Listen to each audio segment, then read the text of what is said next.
자, 여러분, 가공되지 않은 현실의 삶, 그리고 헤아릴 수 없이 깊은 상실감을 아주 정교하고 감동적인 예술로 승화시키는 과정, 궁금하지 않으신가요? 오늘 우리가 살펴볼 작가 이윤 리의 경이로운 작업 방식이 바로 그렇습니다. 그녀가 도대체 어떻게 슬픔을 문장으로 깎아내는지 지금부터 바로 파헤쳐보죠. 자, 본격적으로 들어가 볼까요? 아시아에서 자란 수학 신동이 모국어도 아닌 언어로 대체 어떻게 미국 문학의 거장 반열에 오를 수 있었을까요? 진짜 말이 안 되는 것 같잖아요. 우리의 상식을 완전히 깨버리는 이 흥미로운 질문에서부터 그녀의 독특한 여정이 시작됩니다. 그녀의 기묘한 인생 궤적을 한번 따라가 보겠습니다. 1970년대 베이징. 그녀는 전도 유망한 수학 신동이었습니다. 그러다 돌연 1996년에 미국으로 이민을 가서 면역학을 전공하죠. 근데 여기서 진짜 재미있는 게 뭔지 아세요? 수많은 미국 대학 중에 아이오와 대학을 고른 이유가 단순히 지도를 보니까 거기에 돼지가 가장 많아서였대요. 음식이 풍족하겠구나 생각한 거죠.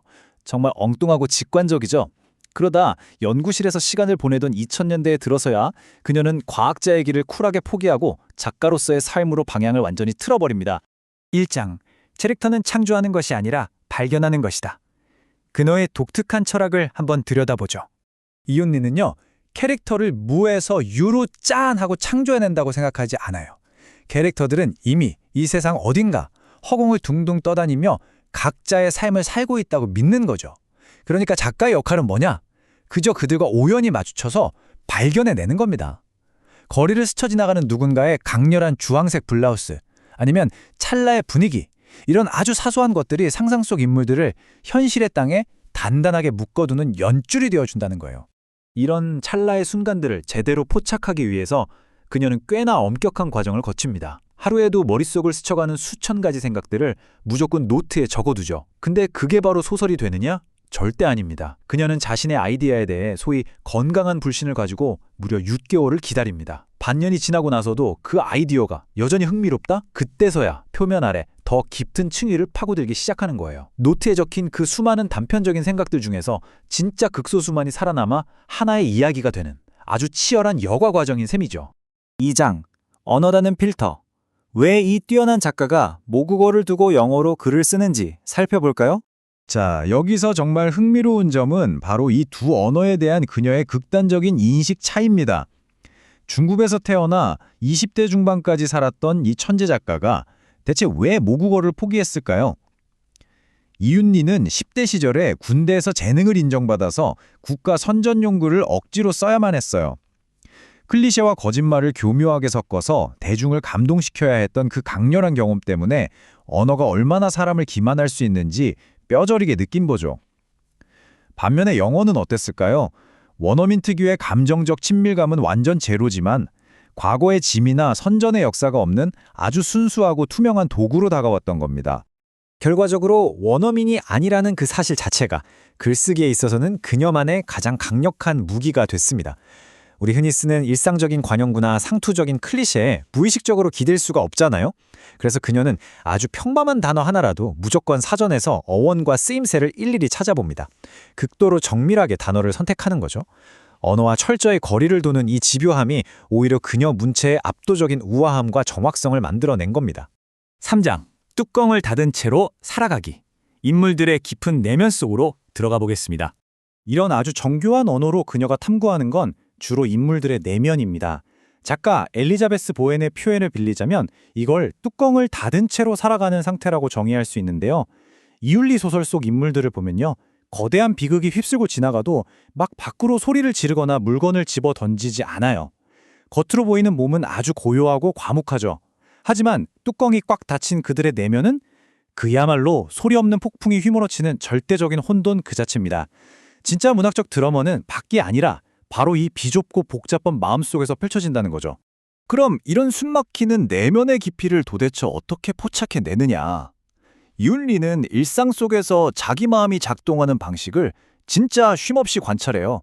머릿속에 충동적인 생각이나 혼잣말이 떠오르면 그냥 내버려두지 않습니다.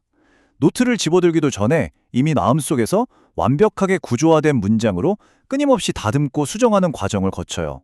이런 엄청난 내적 훈련 덕분에 그녀가 그토록 인간적이고 설득력 있는 내면 묘사를 해낼 수 있는 거겠죠. 4장. 깊은 상실을 관통하며 글쓰기.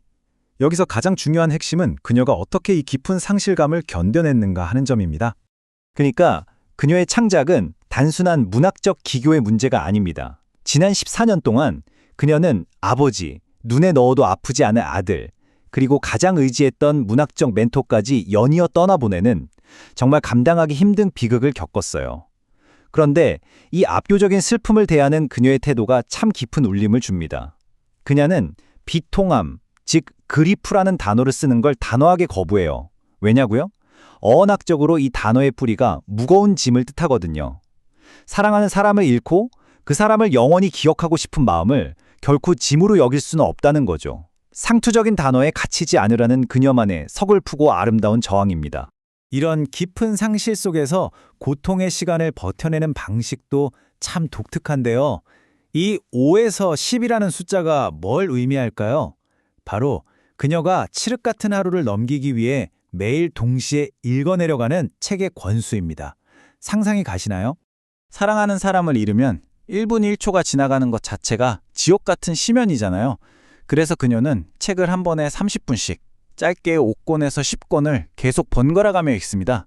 복잡한 셰익스피어의 문장들을 손으로 꾹꾹 눌러가며 직접 필사하기도 하고요. 눈으로 활자를 줬고 손을 움직이는 이 단순한 신체적 행동을 통해서 어떻게든 시간을 억지로 흘려보내는 거예요. 또 예전에 신경쇠약을 겪고도 살아남았던 과거 작가들의 일기를 읽으면서 아, 나만이 짙은 어둠 속에 있는 게 아니구나 위안을 얻으며 하루하루를 치열하게 살아내는 겁니다. 그리고 이 문장은 아주 훌륭하게 보여줍니다. 트라우마를 다루는 작가와 편집자 사이의 놀라운 접근법 말이죠. 그녀의 글을 오래 만져온 편집자가 그 끔찍한 개인사가 담긴 글을 교정하면서 편집은 단어의 마취제를 투여하는 것과 같다라고 의학적인 은유를 썼는데요. 이게 바로 이윤리의 작업 방식을 가장 완벽하게 대변해주는 한 문장이 아닐까 싶어요. 한번 상상해 보세요. 자기 아들의 죽음에 대해 쓴 문장을 다시 읽으면서 고쳐야 할 때 그 찢어지는 감정에 휩쓸리지 않기란 거의 불가능이잖아요. 그래서 그녀는 글 속 단어들에 마취제를 투여한다고 생각하는 겁니다. 작가 자신을 그 잔인한 고통에서 완전히 분리시키는 거죠. 그렇게 감정을 마취시키고 나면 마치 외과 의사가 차가운 메스를 주고 정교한 수술을 하듯이 극도로 객관적이고 차분하게 쉼표 하나, 단어 하나를 수정해 나갈 수 있게 되는 겁니다. 가혹한 운명 속에서도 언어를 아주 정밀하게 벼려내며 삶을 지탱해온 이윤리의 궤적, 정말 놀랍지 않나요? 자, 이제 여러분께 마지막으로 질문 하나 던지고 싶습니다. 예술의 진정한 목적, 우리가 글을 읽고 쓰는 이유는 그저 내 자신의 심오하고 고통스러운 삶을 이해하기 위해서일까요? 아니면 그녀가 조용히 실천하고 있듯이 그 끔찍한 고통을 버텨낸 나의 생존 에너지를 타인의 이야기를 아름답게 만드는 데 기꺼이 쏟아붓기 위해서일까요? 어쩌면 그 깊은 해답은 우리가 일상에서 굳게 닫아둔 마음의 뚜껑 바로 그 아래 숨겨져 있을지도 모르겠습니다. 오늘 준비한 이야기는 여기까지입니다. 함께해 주셔서 감사합니다.